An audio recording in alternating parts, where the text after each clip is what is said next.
Located at the back of what I would call a basic town park sits this beautiful hidden waterfall.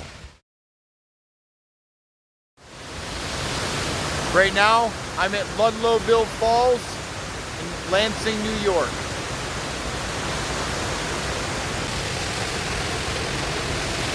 Want to know a fun fact about Ludlowville Falls coming from visitithaca.com? Fun facts: Salmon Creek pours over a hard limestone cap to form beautiful Ludlowville Falls. The soft shale underneath has eroded away, creating an overhang cave and deep plunge pool. This fall, powered by the early settlement of Ludlowville, named for the pioneer family that built a gristmill here in 1795.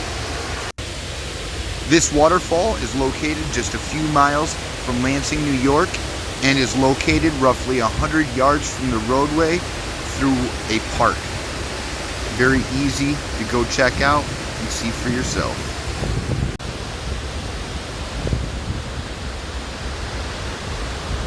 Thanks for watching.